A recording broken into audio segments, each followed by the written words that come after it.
Code Red. I may or may not have changed my mind. What's up, guys? I'm Pencil here, and here we're going to do a breakdown / discussion on what else Gojo could have done other than domain clash with Sukuna. Whether or not he knew about it, whether or not he changed his tactics after the first run, one way or another, say Gojo Satoru decides to not domain clash with Sukuna. Or say he starts with small ball, see the small ball still breaks, and doesn't want to do it. Let's talk about what else he really could have done, and why ultimately there may have actually just been nothing, based on how both combatants are, based on how both combatants are in character, and just based on their respective ability sets next to each other. We have a decent chunk to talk about, and oh, precious little time. So let's not waste any more time, and let's hop right into it. Heading me, are you ready? 3, 2, 1, go. What's up, guys? That guy with a pencil here. Fun fact, I do happen to have it on me, and keep it on me at all times. And another fun fact, in the past, I've gotten on Satoru Gojo's case for domain clashing with Sukuna. Mainly because, even if he didn't know the first time, if he just had no clue how this interaction would have gone the first time, that's fine. You were gonna domain clash. And notably, the narrator and likely both sorcerers immediately acknowledge the clash is even.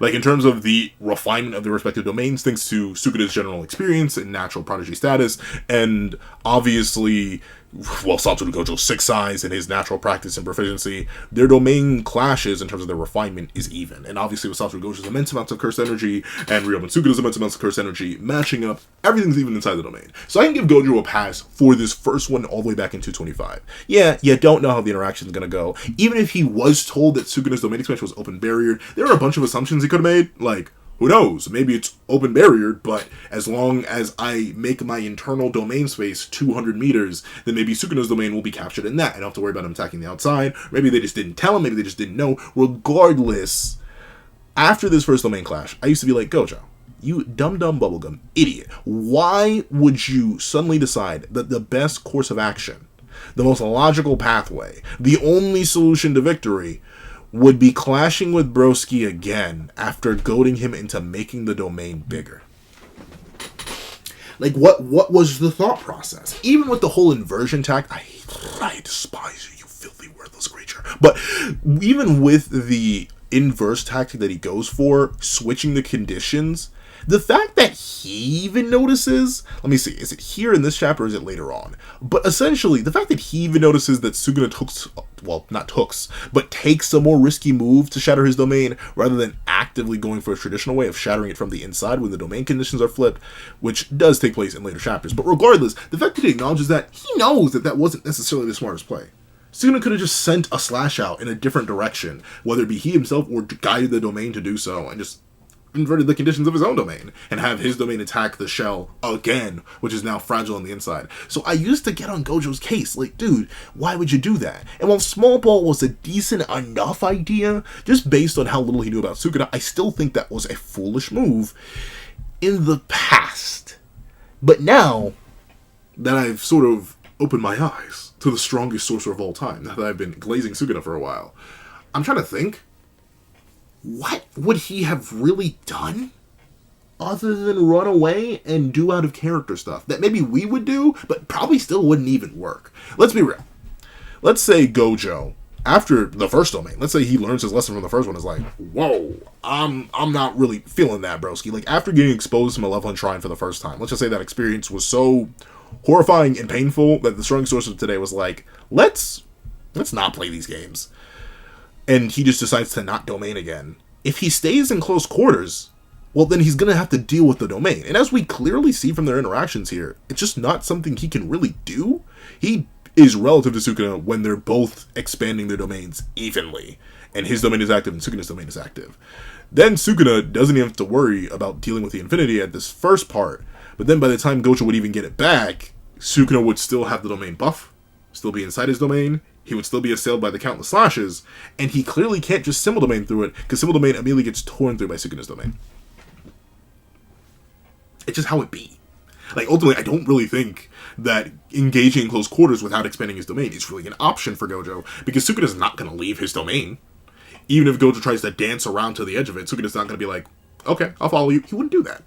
He's just going to stay there. Because why wouldn't he? It's his own territory. He gets up off it and he doesn't have to worry about anything Gojo has to offer. And then, hypothetically, he tries to do anything beyond the range of the domain. Like, let's say, based on the fact that he knows that Sukuna can go bigger, based on the fact that he estimated or was able to tell that Sukuna can go to 200 meters. And let's say Sukuna does immediately just while out and say, fine, you want to see how big I can go? I'll show you how big and girthy and wide and thick and juicy my domain Shmi can get. And he just expands full! Like the moment Sukuna tried to expand Malevolent Shrine's effective range to the maximum, he just goes for that. Gojo teleports out, right? Because we know the man can teleport across crazy distances. In 221, he teleports from the bottom of the ocean to Kenjaku. Just like that. Like, he can clearly teleport pretty easily. So let's say he just warps out, just straight dips. What does he do then? Because once again, you run into the issue where Sukuna's not going to chase him. Because, remember, Gojo already comes into this certain battle with a specific mindset, with a specific belief, with a specific idea. The strongest sorcerer in history versus the strongest sorcerer today. Gojo very specifically says, you're the challenger here. But you know what Sukuna immediately rebuttals to this? Oh. I'm sorry, who's of history? Who's of today? Come on, you are a fool, Satoru Gojo. I'm the challenger. You've let catching me off guard go to your head. Satoru Gojo, you're just a fish on the cutting board. You may flop around a lot, but you're still a nameless fish. First, I'll strip away your scales. Like, Sukuna's not gonna chase him. He has no reason to. Especially considering he doesn't care about the whole challenger title. He would just stand there.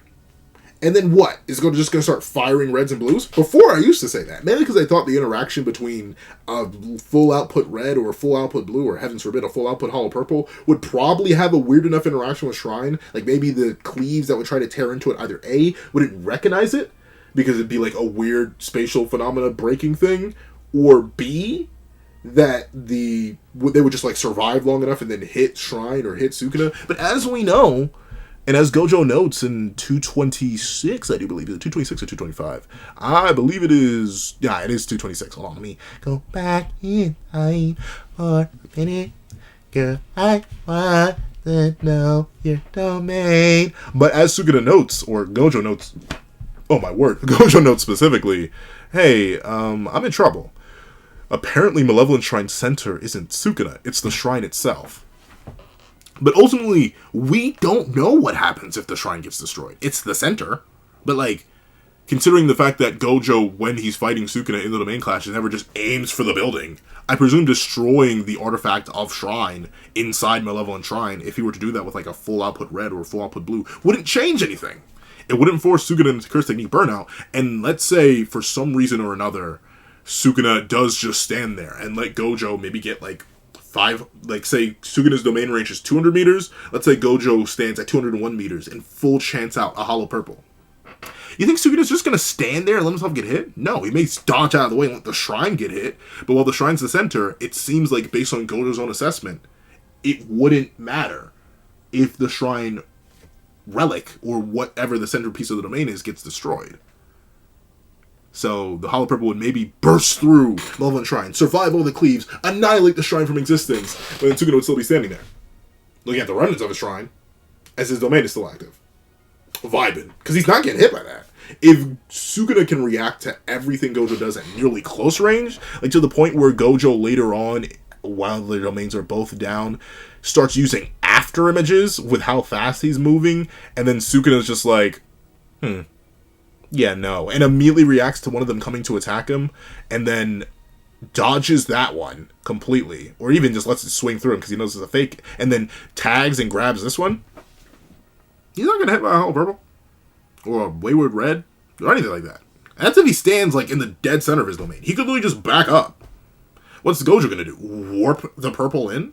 We don't know if he can do that. If he can, then maybe that's something he could do. Maybe he could, like, teleport out, charge up a hollow purple, then teleport back in and then launch it. But considering he never does that, I don't think he can. It'd be an interesting application of the Limitless. It may have been something capable, or something that exists within the deeper potential of the technique, but we don't know that.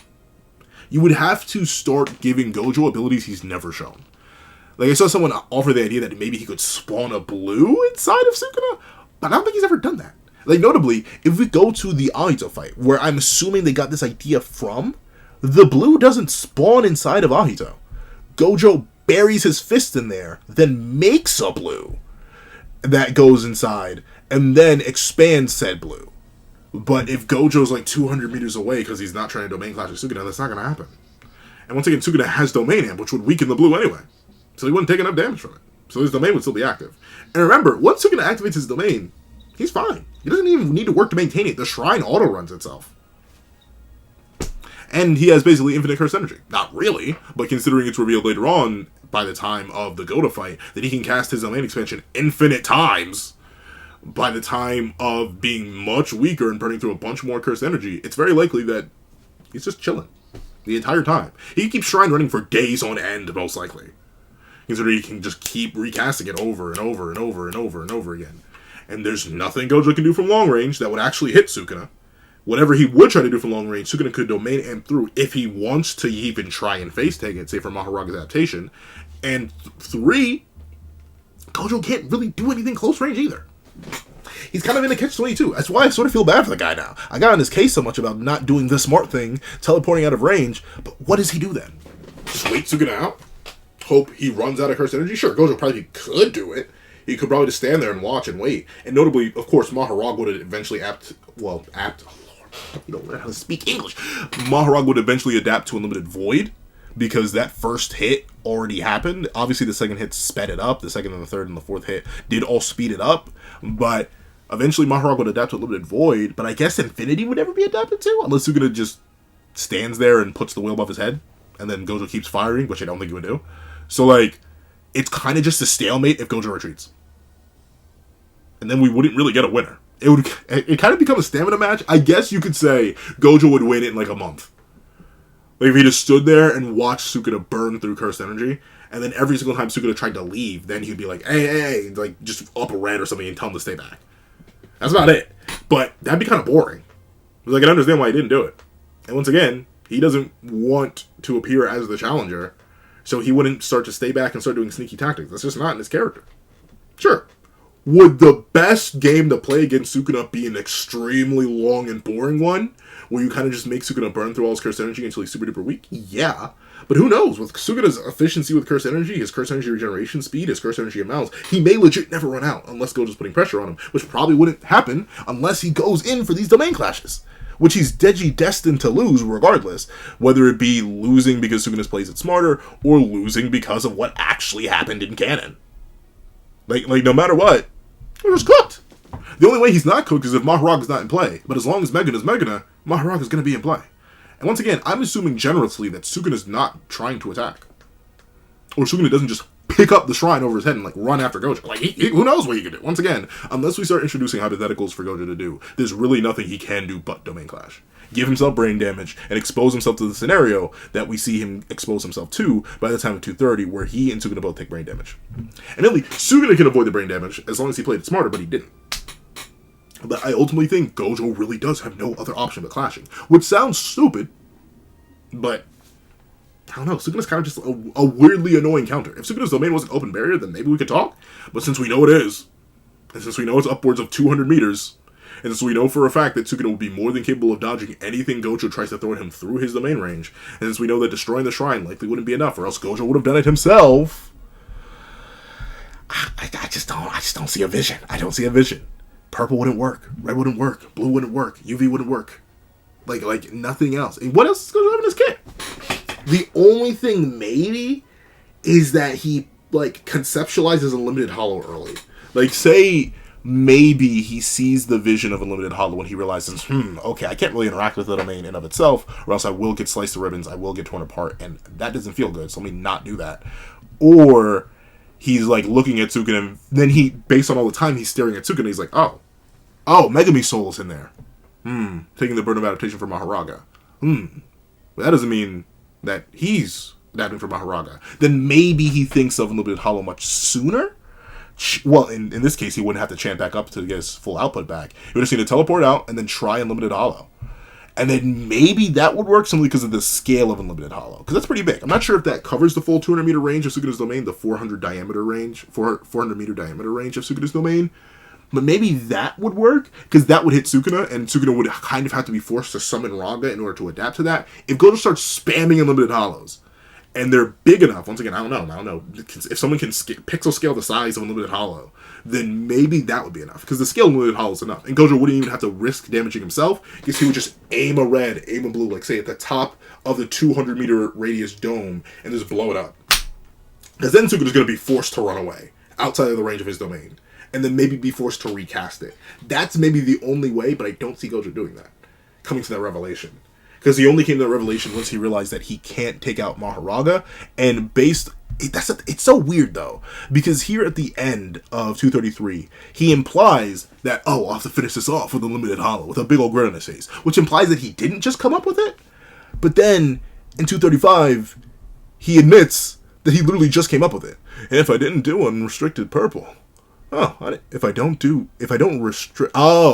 direct unrestricted purple, it hits me too, but I suffer less damage. Maybe because of my own cursed energy. I like these results. Ad-libbing purple at a distance also worked out. This is a first for me. So, that seems like it's the first time he came up with it?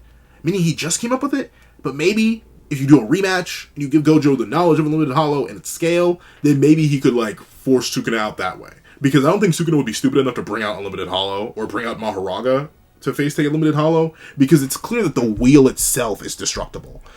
Before we thought the wheel itself was eternal and, unstoppable, but considering we see it erased by Unlimited Hollow, it's very likely that if Sukuna even were to bring it out, he may survive Unlimited Hollow. But then, Maharaga wouldn't. And then he's without Big Raga. Then he's forced to incarnate.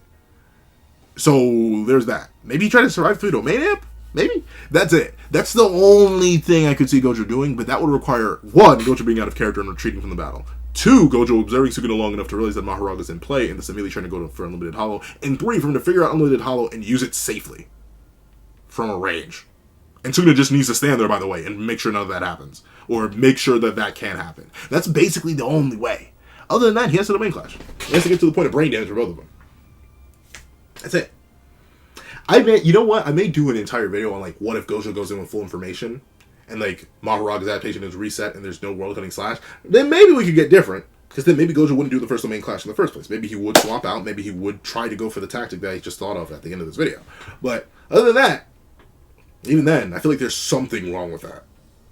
So I will make that video. But, let me know what you guys think. Do you guys think that tactic at the end could hypothetically work? Instead of domain clashing, he tries to go for Unlimited Hollows at the point apex range of the domain, exactly where that 200 meter ends, and hope that the scale of Unlimited Hollow is big enough that 1, Sukuna can't dodge it, and 2, the domain amp isn't enough, and 3, if the domain amp is enough, he can keep spamming it because he has basically unlimited cursed energy, and as long as he stays out the range of it, then ultimately Sukuna will just keep taking damage, and Raga could never come out, because if Sukuna tries to domain amp the Unlimited Hollow, then he's going to be taking damage and not allowing for Maharaga's adaptation, versus if he lets Maharaga out above his head, or lets Maharaga out in general, then the wheel will be destroyed by the Unlimited Hollow. Do you think that could be a way? Maybe? Or do you think that's just absolutely crazy talking? Gojo wouldn't do that in character, and you would have to do that on a rematch with full information, and Gojo already knowing about Unlimited Hollow, its effects, its potency, and its range, and stuff like that, and Sukuna would not allow that. Please let me know in the comment section down below. If you made it all the way to the end of this video, please leave Hollow Unlimited. Hollow, as in Hollow Purple, Unlimited, as in Unlimited Void, in the comment section down below. I'd like to thank you so much for watching. Please remember to leave a like, share, comment, and subscribe, and make sure you hit that notification bell so you don't miss out on any videos that come to the channel. Also, I do happen to have a Patreon down below where you can support me for as low as $1 a month, things like exclusive videos, early content, and more. You also now become a member of the channel for as low as $3 a month to get the same perks and more. So those perks will include the live reaction to the very next chapter of Jujutsu Kaisen, and figurations of all my videos, and if you become a $12 patron or a $25 member, you can order whatever video you want. Also, I do have a link to my Ko-Fi in the description down below, where you can drop 5 beans for a short video, 25 beans for a long video, or any beans at all. Any support is always greatly appreciated. Now, I'd like to thank you so much for watching once again, and I hope you guys have a wonderful day. This is That Guy with a Pencil, writing off.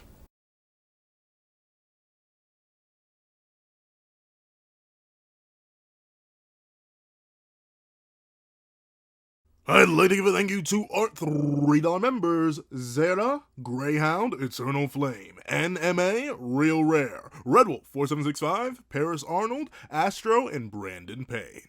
And I'd like to give a thank you to our $5 patrons: Zombie Hunter, Sean, Midnight Lord 21, King, Meliodas, Kevin, Encarnacion, Josh Brown, and A+A. And that lady for thank you to our $7 members, Autumn, Mornings, Lazo, and Fine. And that lady for thank you to our $10 members, Robbie Uchiha, Jay Warrior, and AZ Void. And that lady for a big ol' thank you to our $10 patrons, Michael Williamson, Joaquin Munoz, and Idem Okami. And that lady for a final, get you and thank you to our $25 patron, Calvin Elder.